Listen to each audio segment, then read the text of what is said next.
มื้อนี้มาฟังเรื่องรักต่างวัยกันค่ะรักต่างวัยสาวนี่เป็นสาวซ้ำน้อย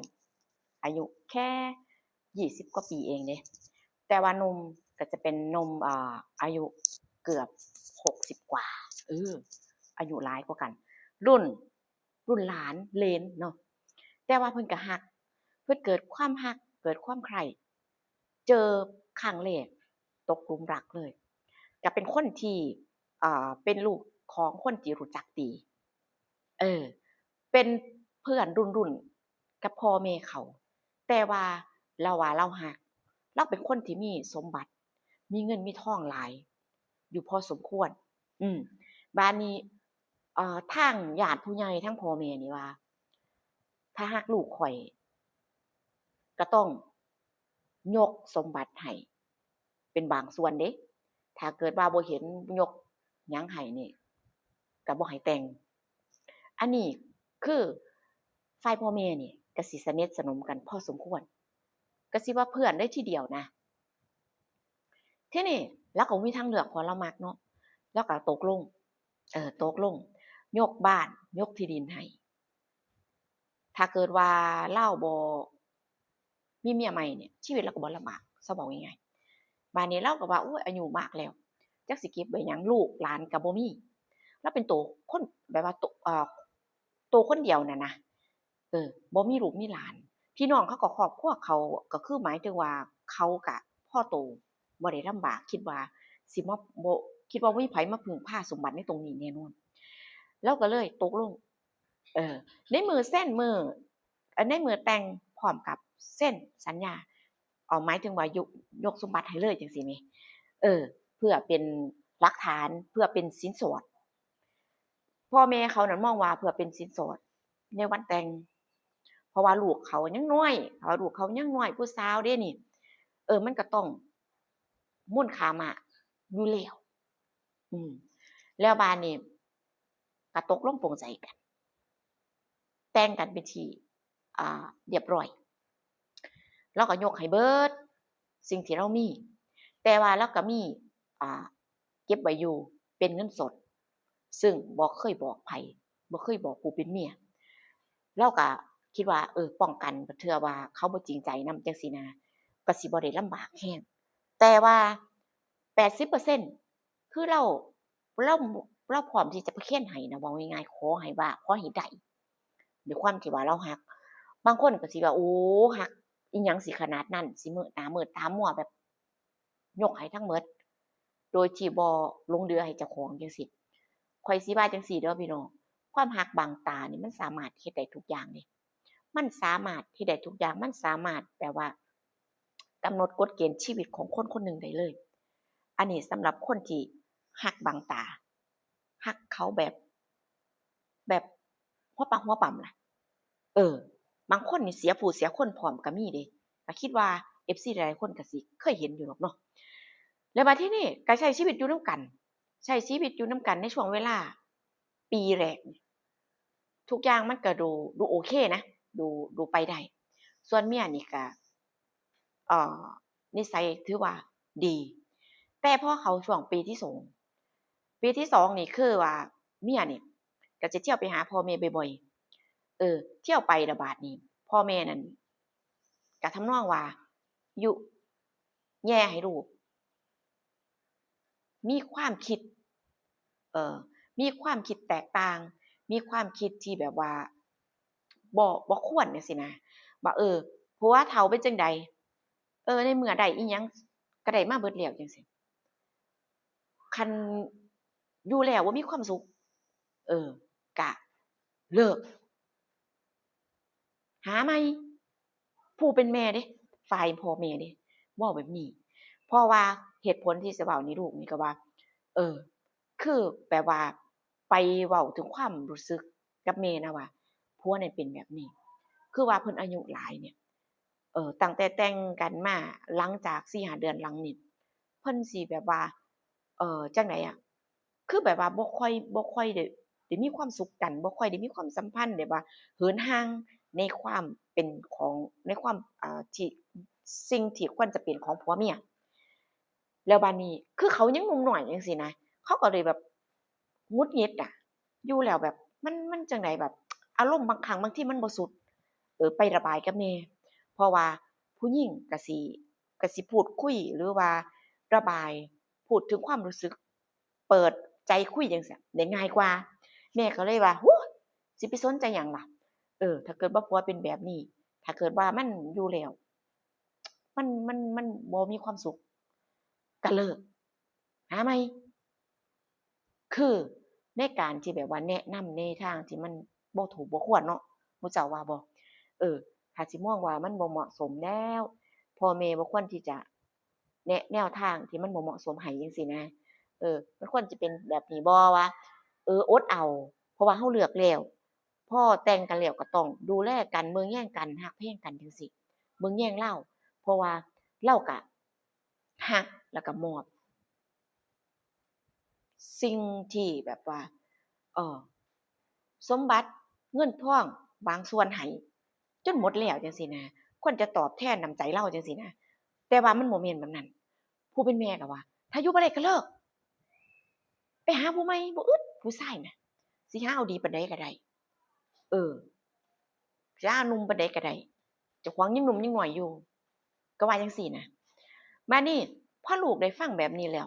ก็มีความคิด แตกต่างไปก็คืออ่าได้รู้จักหนุ่มคนหนึ่งเป็นคนที่สนิทสนมกับผู้เป็นแม่รู้จักกันเป็นอย่างดีทั้งบ้านจังซี้นะ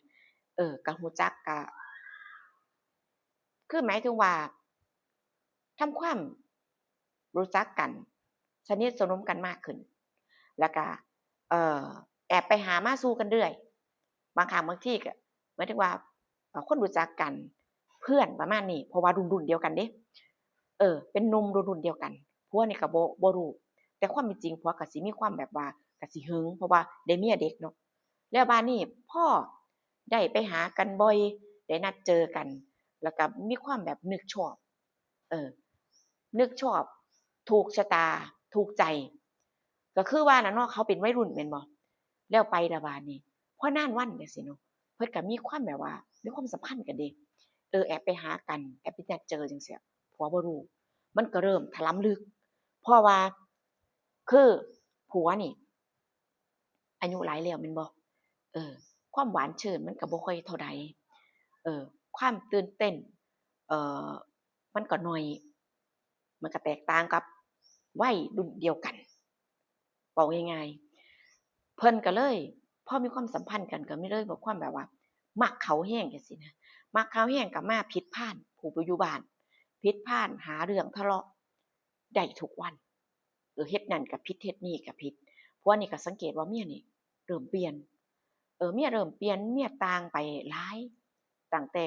เริ่มแต่งกันมาตั้งแต่มื้อแต่งกันมาจังซี้เข้าปีแรกผ่านไปปี2เนาะเข้าปีที่2ผัวก็เลยน้อยใจน้อยใจในท่าทีแล้วก็เอ่อพฤติกรรมของเมียออกนอกบ้านบ่อยไปเช้าค่ำจังมาก็ว่าไปหาเพื่อนไปเปิดหูเปิดตาบ้าง สิให้มาหมกหม่นอุดอู้อยู่แต่ในบ้านแบบนี้คือจังกับผู้เฒ่าคือเจ้าบ่ได้เดะเออมันหนหวยเมียก็ว่าเว้าแหน่ก็บ่ได้ก็สิไปแนวทางนี้บัดนี้ผู้เป็นผัวนี่ก็หนักใจก็เลยไปปรึกษาทางครอบครัวของเมียว่าเมียนี่เป็นแบบนี้อยากให้บอกให้แหน่อยากให้บอกให้ตักให้เตือนให้แหน่ทาง ครอบครัวเพื่อบ่เพิ่นดีขึ้นบัดนี้ทางแม่นี่เนาะทางแม่เฒ่าเนาะก็เว้าในแนวทางที่บ่แม่นเดะบัดนี้ว่าโอ๊ยเจ้าก็ต้องปล่อยเขาไปบ้างสิมากักโตเขาไว้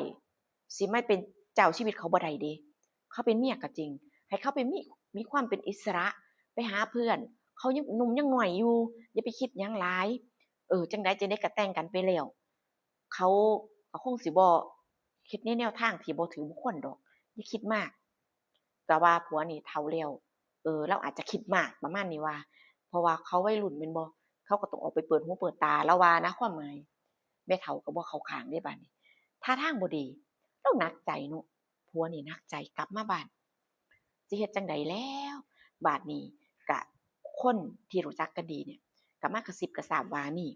เมียเจ้านี่เวลาออกจากบ้านเจ้าเลยเคยสังเกตบ่เคยตามไปเบิ่งบ่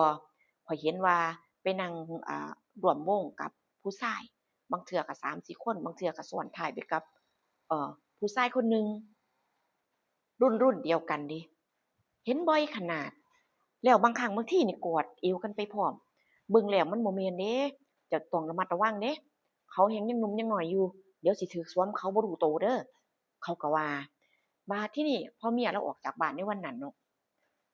เราก็ตามไปอืมตามไปแล้วก็ว่าถ้าเกิดว่าพิกัดเห็นอยู่ไสจั่งสิบอกแหน่เด้อสิไปเบิ่งให้เห็นกับตาว่าอิหยังจั่งใดจั่งซี้นะ ผู้หวังดีก็แจ้งพิกัดมาว่าตอนนี้เมียเจ้าอยู่กับบุคคลคนนี้ตรงนี้ตรงนี้ชัดเจนพิกัดแล้วก็ตามไปแล้วก็ขอให้คนรู้จักนี่พาขับรถไปไปตรงนี้แน่แล้วว่าแล้วก็ไปก็เห็นว่าเอ่อเมียนี่อยู่กับหนุ่มวัยรุ่นเดียวกันกำลังกระนุงกระหนิงหวานกันกำลังเข้าร้ายเข้าเข็มอยู่เด้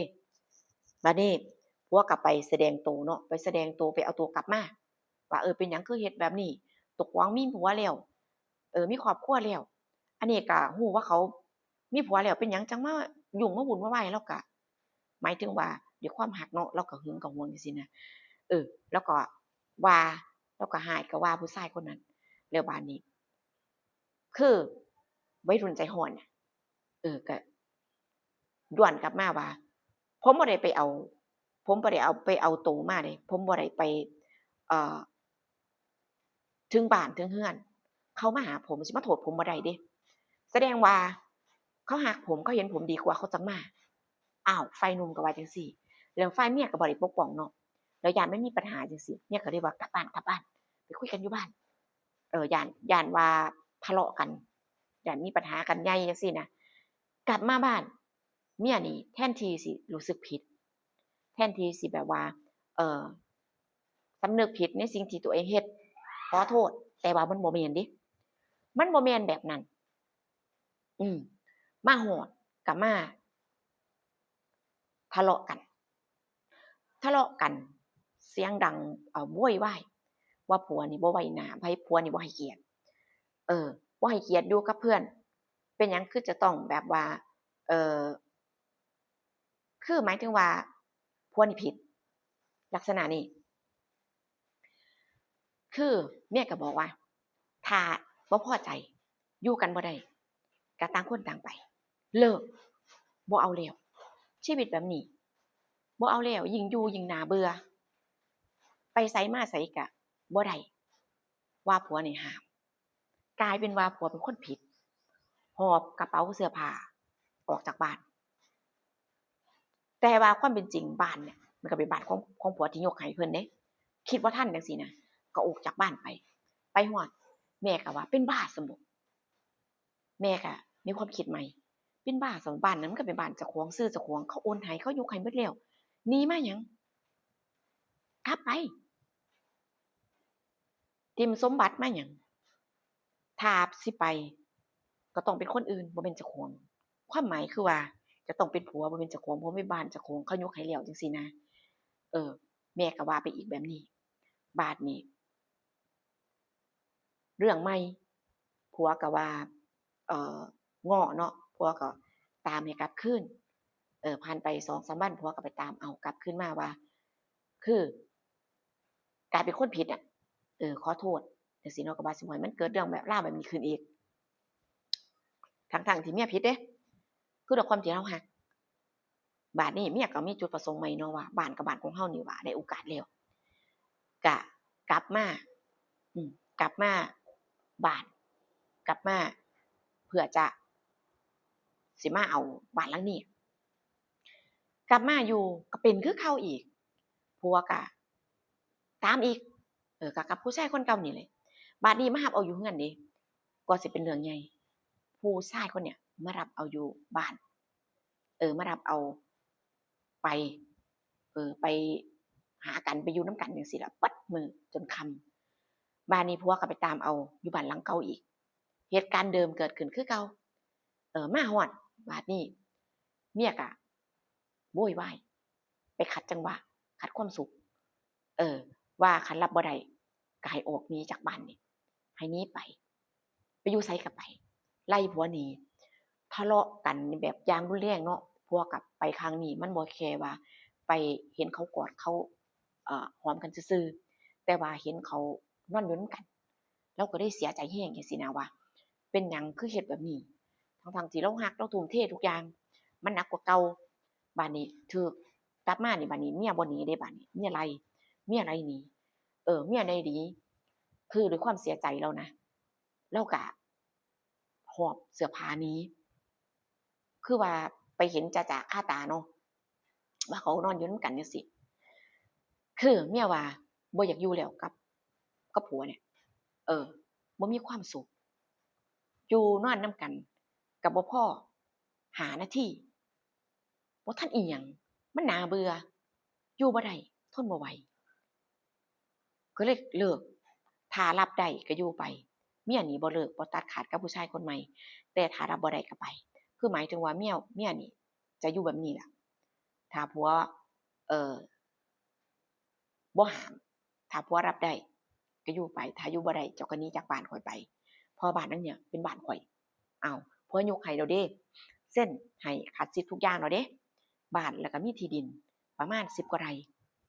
อาที่ให้เขาเด้แต่ว่ายังดีเด้ที่เว้าน่ะยังเก็บเงินกวนส่วนหนึ่งไว้เผื่อมันเกิดเหตุการณ์ที่บ่คาดคิดขึ้นคือจังซี่แหละเราว่ามันก็เกิดขึ้นจริงๆเราก็ยังมีเงินนั้นเงินก้อนนั้นหนีหนีไปเช่าบ้านอยู่ถูกไล่คือจั่งกับบ่แม่นคนนี่นะมันก็เหลือที่จะทนเนาะไปเห็นภาพบาดตาแน่เราเลยไปทิ่มบ้านให้เขาเบิดโตเหลือเงินก้อนที่บ่มากดอกไปเช่าบ้านอยู่หลังจากที่มีบ้านเป็นของตัวเองมีที่ดินแต่กลับเบิดโตเพราะหลงรักเมียหลายให้เขาเบิดซุกอย่างเขาว่าหยังก็น้อไปเบิดเพราะว่าถ้าบ่น้อเขาก็สิบ่ยอมแต่งกับเจ้าเขาก็สิบ่อยู่กับเจ้าเดะแม่นบ่ชีวิตบั้นปลายชีวิตยามเฒ่าก็ลำบากลำบากก็ต้องไปหาเลี้ยงปากเลี้ยงท้องเจ้าของในวัยที่อายุมากแล้วพี่น้องเรื่องราวนี้ก็มีข้อคิดอุทาหรณ์สอนใจหลายอยู่นะอยากให้หลายๆคนเอ่อก็คือมีสติให้มาก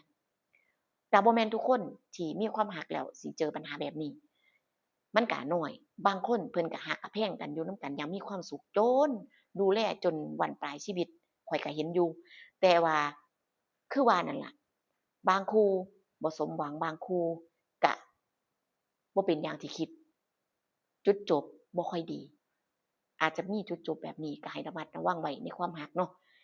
ก็นั่นล่ะให้คิดพิจารณาดีให้คิดพิจารณาดีๆก่อนเฮาสิยกหยังให้ไผก่อนเฮาสิยกหยังให้ไผก่อนสิทุ่มหัวใจให้เขาทั้งหมดก็ให้ระมัดระวังความรักมันก็เหมือนกับเขาเอิ้นเหมือนกับมีดสองคมว่าซั่นเถาะนั่นล่ะให้คิดพิจารณาเอาเด้อพี่น้องเด้อก็มาเว้าให้ฟังม่วนๆเพลินๆฟังไป